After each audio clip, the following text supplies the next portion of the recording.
All right, welcome to The Explainer. Today, we are diving headfirst into something absolutely massive. We're going to unpack the complete, epic chronicle of Attack on Titan. And look, if you're familiar with the lore, you know this isn't just some simple story of humanity fighting giant monsters.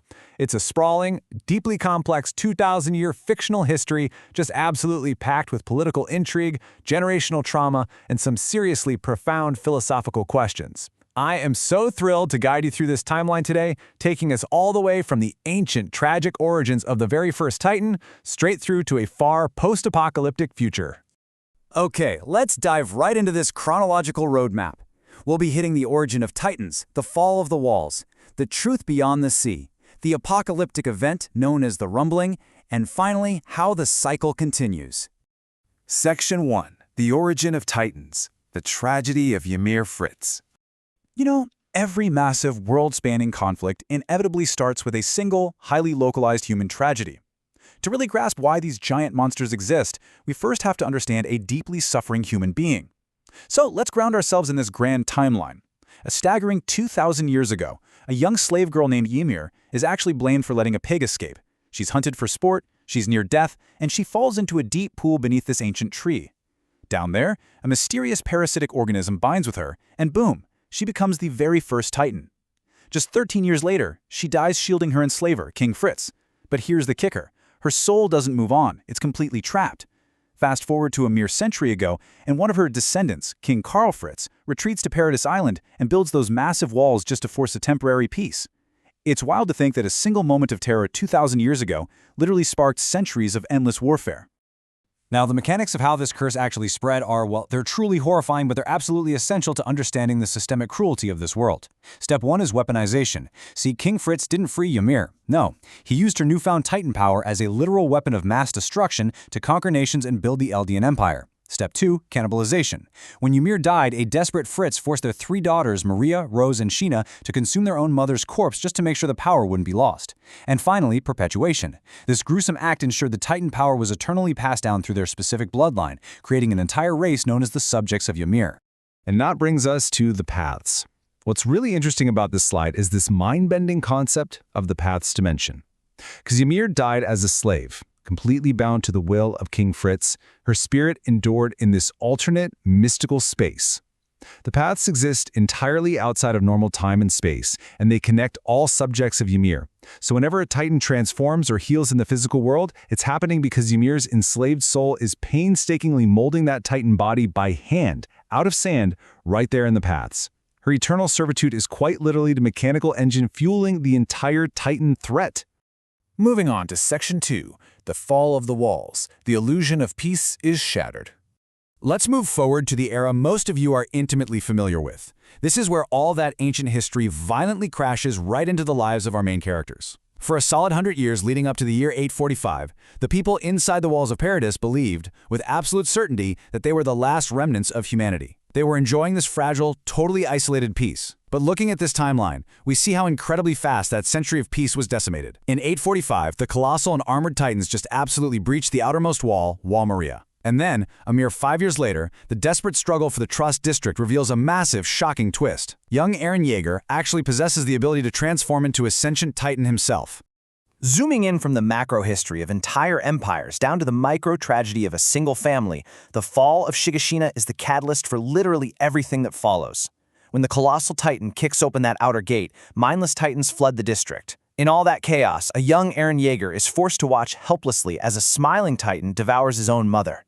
This profound, insurmountable trauma becomes his absolute driving force. From that day on, he vows a singular, unwavering revenge to exterminate every single Titan from the face of the earth. So, for years, both the characters and us, the audience, are driven by this one agonizing, suspenseful question. What in the world is the secret hidden inside the Yeager family basement? Eren's father, Grisha, promised the ultimate truth was down there. And man, when they finally arrive, the revelation flips the entire narrative utterly on its head. Which brings us to Section 3, the truth beyond the sea. Two sides of the same coin. Stepping into that basement transitions this whole story from a straightforward monster survival narrative right into a deeply complex, morally ambiguous geopolitical war drama. Suddenly, the worldview just explodes. We're presented with this stark dichotomy. From the Paradis Island perspective, they genuinely believed they were humanity's last survivors, trapped in a birdcage. But flip the script to the Marley Empire perspective across the sea, and the people of Paradis, the Eldians, are seen as historical oppressors. They're viewed as devil spawn who absolutely must be segregated into ghettos. Marley even uses these Eldians as biological military weapons in their modern wars. This brilliantly illustrates the horrific, tragic cycle of propaganda and systemic oppression. There are no simple heroes or villains here, guys, only generations of inherited hatred. This simmering global tension finally hits a boiling point during a massive theatrical presentation in the Marleyan internment zone of Liberio. Willie Tybur, who is secretly pulling the strings of the Marleyan government, unites the entire globe against the island with these exact words. I, Willie Tybur, as an envoy of the Marleyan government, proclaim to the enemy forces of Paradis a declaration of war.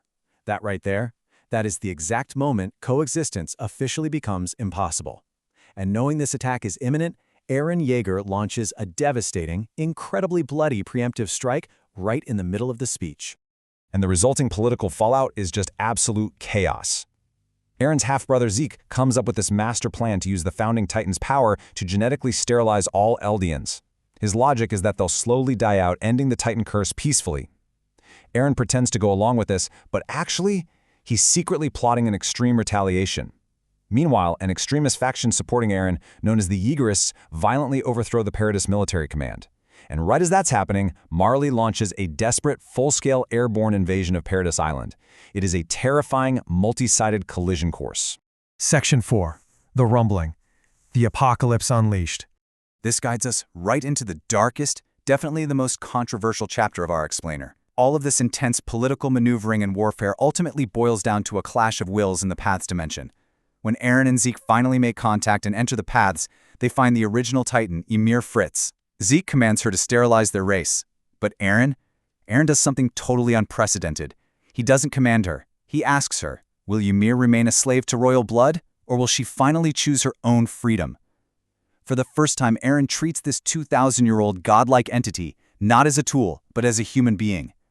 Outraged by her millennia of suffering, Eren tells her she is free to choose. And she chooses him. And that choice unleashes the rumbling. By freeing Ymir, Eren gains full, unrestricted control of the Founding Titan. He immediately undoes the hardening on the walls of Paradis, releasing hundreds of thousands of colossal titans that had been sleeping inside them for a century. Eren initiates a global, genocidal march. His goal is to literally trample and crush all life, all civilizations, and all ecosystems outside of Paradis Island. His twisted desire to protect his friends and his home results in unparalleled apocalyptic devastation.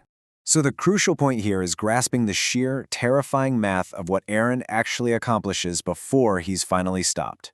The rumbling isn't just a threat. It is a shockingly effective extinction event. Take a look at this. Eren successfully wipes out 80% of the global population. Only 20% of humanity outside of Paradis manages to survive the devastation. To stop this complete madness, former enemies, the Paradis Scouts and Marleyan warriors, actually form a desperate alliance. They engage in this massive final battle right on the back of Eren's skeletal Founding Titan. Ultimately, it falls to Mikasa, the person who loves Eren the most, to make the heartbreaking choice to enter his Titan and behead him. And witnessing Mikasa's ability to sever her deepest attachment for the greater good, that is what finally breaks Ymir's 2,000-year psychological bondage to King Fritz. Ymir finally passes on, and as a result, the source of the Titans dies, the Titan curse vanishes entirely, and all Eldians are permanently reverted back to normal humans. Section 5. The cycle continues. Echoes in the far future. So the Titans are gone. But our explainer doesn't end with a simple happily ever after. The author delivers this profound, overarching thesis on human nature itself.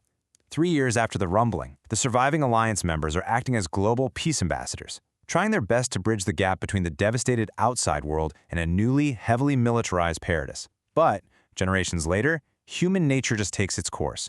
A modernized Paradis is shown being entirely carpet-bombed and destroyed in a brand new, seemingly unrelated war. Eventually, we jump to the far, far future, where a lone boy and his dog are exploring the overgrown post-apocalyptic wilderness of what used to be Shiganshina. The sources also highlight something super fascinating, a meta-theatrical post-credit scene known as the Schoolcast's universe. In this peaceful, highly advanced future timeline, Reincarnated modern-day versions of Mikasa, Armin, and Eren are literally seen leaving a movie theater after watching a commercialized film about the history of the Titans. They actually sit there and debate whether the Titans ever really existed. It's this brilliant, bizarre suggestion that after thousands of years, the unimaginable horrors and sacrifices of the past have simply faded into cinema, commercialization, and pop culture legend. Notice the profound thematic bookending of this universe. At the very beginning, 2,000 years ago, a hunted girl falls into a mysterious, massive tree, and it sparks an endless cycle of monstrous violence. Then, at the absolute end of the story, in that post-apocalyptic wilderness, the boy and his dog approach a massive, identical tree.